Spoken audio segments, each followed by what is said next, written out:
Uma boa noite a todos. É uma alegria nós estarmos aqui novamente, depois de tanto tempo, retornar a esta casa, encontrar corações amigos, rever as pessoas que nós acostumamos a conviver, mesmo que por poucos momentos, a gente vai se ligando aos corações.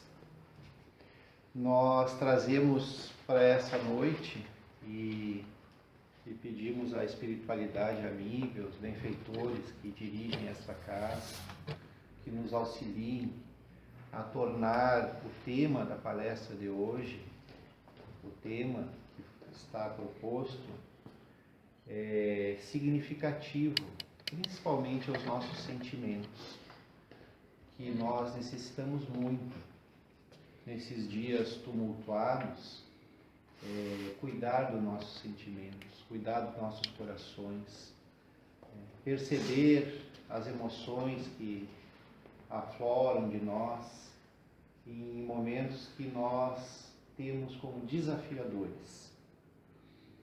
E a palestra então dessa noite tem o tema discípulos.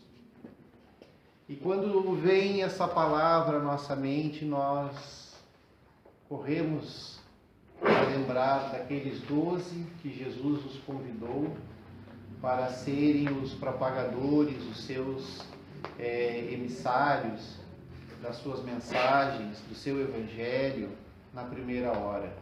Aqueles 12 apóstolos que no início eram discípulos. E para que a gente possa sintonizar com esta denominação, nós temos que discípulos são aqueles, significa literalmente alunos. E nós sabemos que o aluno é aquele que está para aprender. E muitas vezes nós imaginamos o aluno, o bom aluno, como aquele que vai bem na prova. E realmente temos razão. Então, o discípulo de Jesus é aquele que aprende as suas lições e vai bem na prova. Então, para identificar esses 12 apóstolos, ou os 12 discípulos, era designada, essa palavra era designada para isso. Mas também, em geral e de maneira mais ampla, aqueles que se aproximavam do Cristo. Aqueles que o seguiam, E que se nós formos lembrar dos evangelhos, nós vamos ver nas narrativas que eram muito variadas as pessoas que se aproximavam do Cristo. Aquelas pessoas que o buscavam. Havia nas narrativas sempre uma multidão. E se nós formos ver cada passagem, cada parábola, nós vamos poder ver grupos diferentes daqueles que seguiam o Cristo. A grande maioria era daqueles que sofriam. Era daqueles que tinham a angústia, o sofrimento, a dor nos seus corações, nas suas vidas. E eram épocas difíceis. Era uma época onde a escravidão era muito grande. A diferença das classes também era muito grande. Então o povo em geral sofria muito. Eram leis rigorosas, era momento de difíceis desafios para a grande maioria daquele povo. E ali chega o Messias com a mensagem de esperança. E não só com uma mensagem de esperança e de fé. Para o povo era mais um profeta, era comum os profetas. Os profetas tinham sempre aqueles seus seguidores, que também traziam as suas mensagens. Mas o Cristo era aquele profeta predito já há muito tempo. E dentro daquele entendimento, as pessoas se aproximavam do Cristo porque ele trazia a mensagem de esperança, de fé, a mensagem do reino de Deus, da vida futura. traz o Cristo para nós, uma nova imagem de Deus, não mais aquela de Moisés, o Deus vingativo, mas um Deus de amor, um Pai amoroso. A imagem do Pai se dirige a Deus como Pai, muitas vezes. Então o povo se aproxima do Cristo, muitos dos seus seguidores, daqueles que seguiam Jesus, que buscavam aprender com Jesus, tinham um objetivo maior: acalmar a sua dor, resolver o seu sofrimento. O que ocorre hoje? Muitas vezes nós viemos à casa espírita porque nós estamos em sofrimento. Quantas vezes nós esquecemos de vir à casa espírita quando aparentemente está tudo bem? Quando nós não estamos com o coração apertado, quando uma saudade não nos está afligindo. Quantas vezes ouvimos pessoas acorrerem à casa espírita dizendo: eu vinha antes e aí nunca mais eu vim, mas agora eu estou com um determinado problema. Evidenciando então que, como aquela época, muitas pessoas buscam o Cristo quando estão em sofrimento, quando estão com dores, quando bate a saudade de um ente querido, quando um problema orgânico se assoma, como quando uma doença se apresenta. E nós então buscamos o Cristo. Onde? Na casa espírita ou em qualquer outra igreja, seja na igreja evangélica, enfim.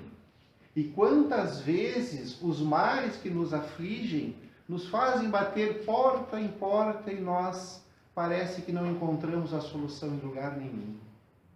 Será que Jesus fecha a porta para nós? Será que Jesus fechou a porta para alguém quando aqui esteve, a essa multidão de aflitos? Porque se nós formos ver, ele curou cegos, paralíticos, leprosos.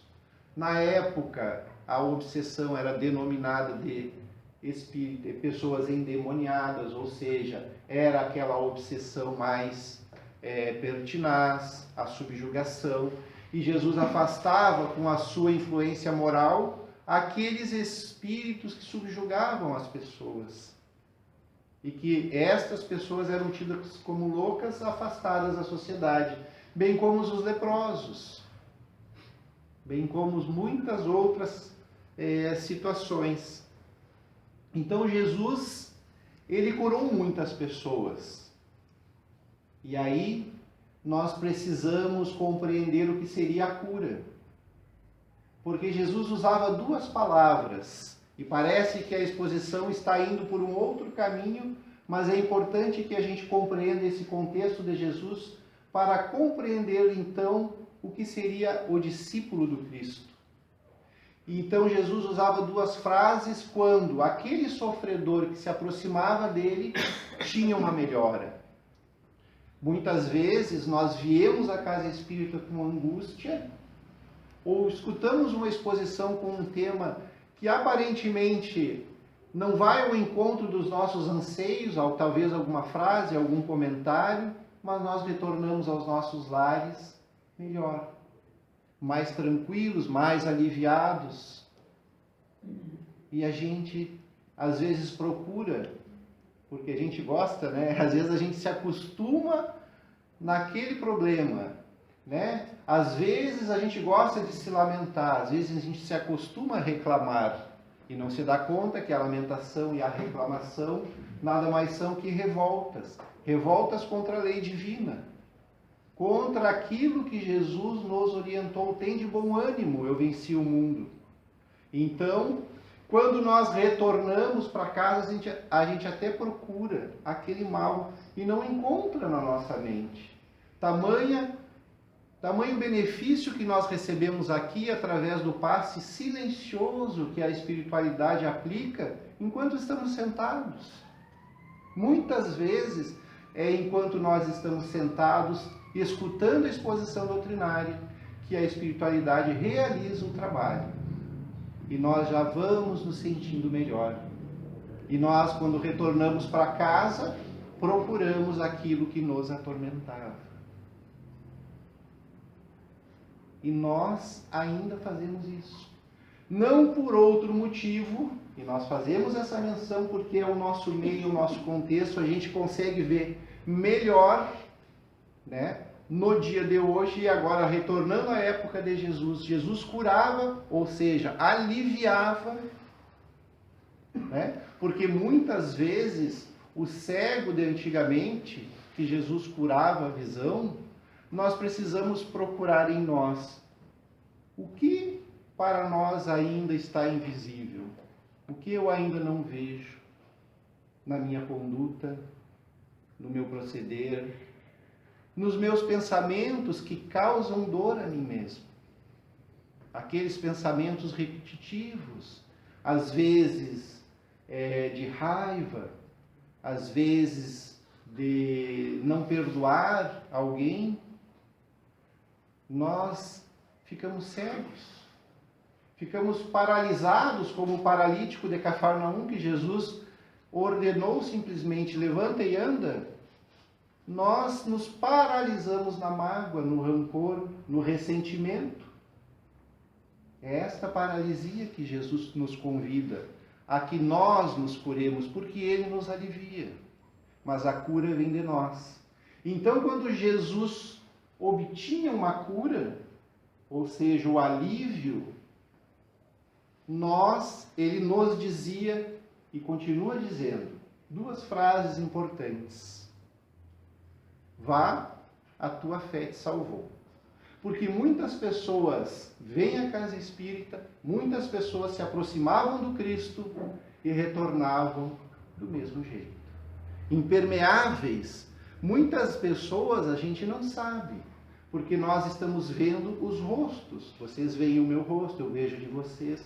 Mas dentro, muitas vezes nós podemos estar aqui, mas pensando na mágoa, na injúria, na dificuldade, né? Na saudade. E não nos posicionamos dentro da casa espírita. E aí não recebemos o bem que aqui poderíamos receber. Então, muitos de nós podemos voltar, né, sem aproveitar o momento, assim como muitos que se aproximaram do Cristo pessoalmente também não aproveitaram o momento.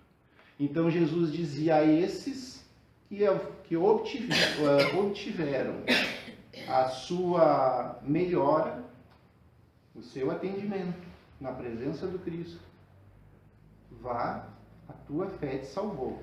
Ou seja, você veio receptivo, você recebeu aquilo que estava preparado para você.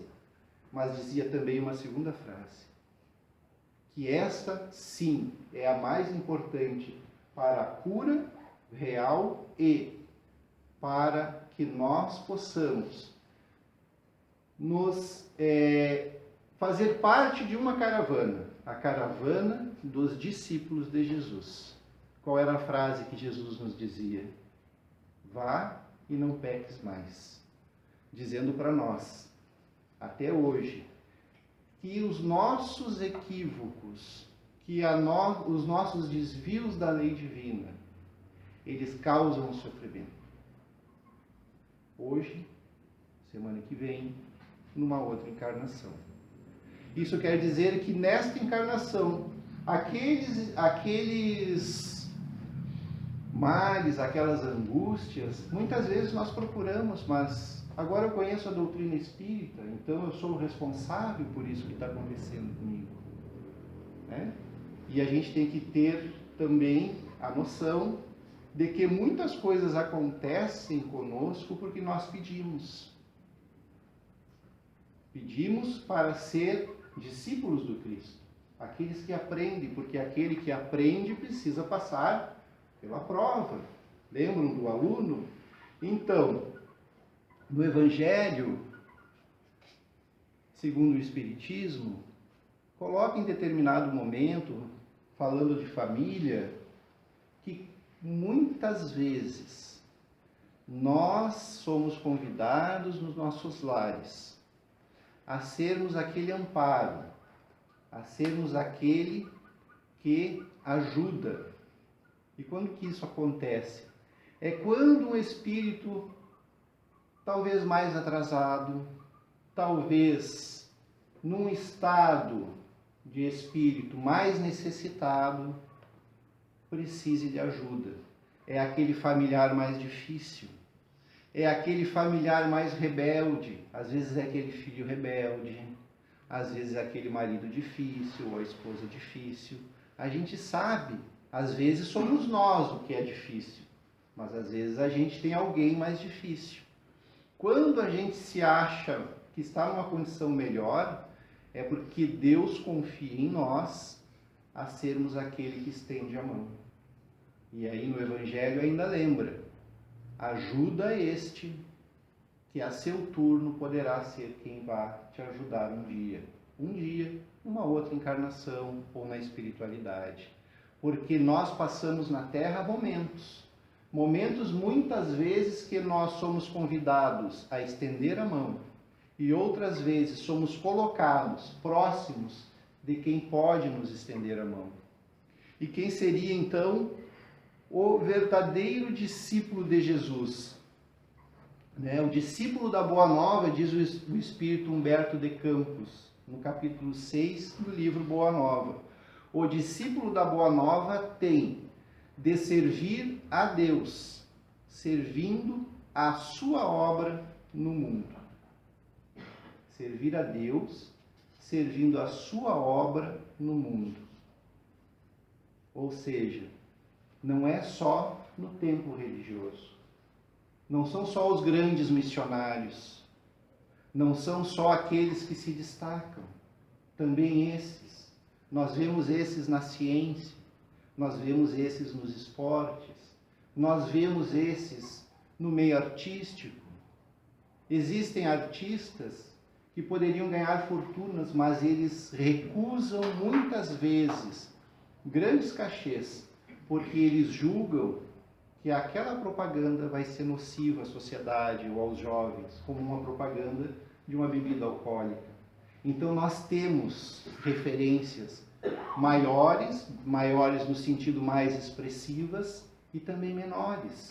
Nós temos aquela pessoa humilde que nós sabemos que é aquela pessoa caridosa, que é aquela pessoa que basta as suas condições, ajuda a sua família. Muitas vezes vós acabam criando netos por conta dos pais se perderem. Então nós temos muitos exemplos, basta nós olharmos na nossa convivência diária e nós vamos ver os discípulos do Cristo servindo a Deus, auxiliando a sua obra na terra. Então, nós quando chegamos até uma casa espírita, nós somos convidados a estudar. Nós somos convidados a aprender a teoria. E, enquanto aprendemos a teoria, recebemos uma energia nova, recebemos amparo, recebemos esclarecimentos, pela intuição, pela inspiração. Os espíritos amigos estão aqui conosco. Mas espírito amigo não faz a prova por nós. Então, o discípulo do Cristo, ele precisa servir a Deus. Ele sabe que se acha a trabalhar com muito esforço. Essa é a espiritualidade falando conosco. Trabalhar com muito esforço num grande campo. Que campo é esse que se refere à espiritualidade? Um grande campo. Vamos imaginar uma grande extensão de terra, onde nós precisamos semear, cuidar, para que dê frutos. Esse campo somos nós mesmos. Porque quando Jesus chamou os discípulos para a pregação do Evangelho, ele tinha um trabalho no discípulo. Quando um trabalhador espírita chega à casa espírita, ele está sendo convidado a trabalhar ele mesmo.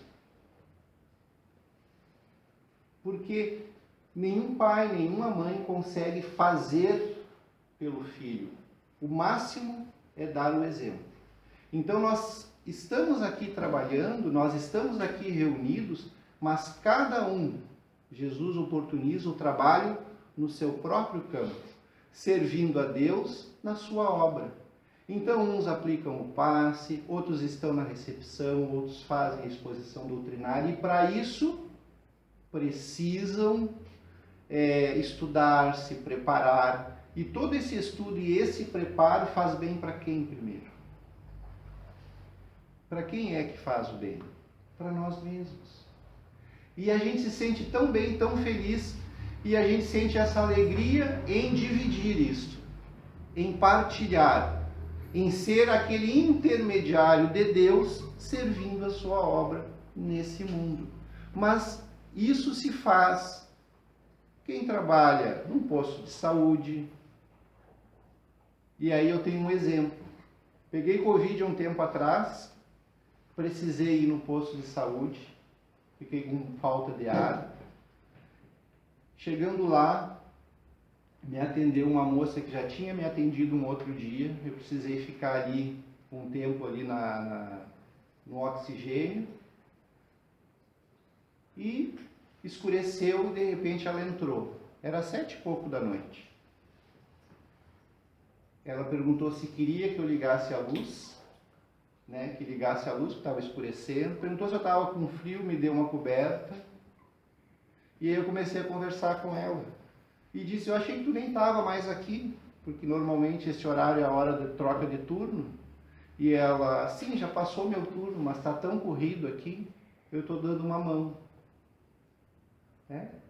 Mas tem mais um detalhe.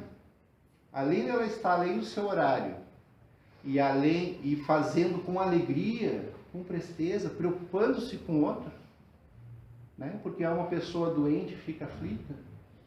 Ela estava já no segundo horário dela. Já tinha completado 12 horas. E ela estava sorrindo. Então, às vezes, a gente procura grandes exemplos. Mas o missionário do Cristo, ele, antes de tudo, é anônimo. Ele não acha que é missionário do Cristo. Há uma força nele, uma determinação.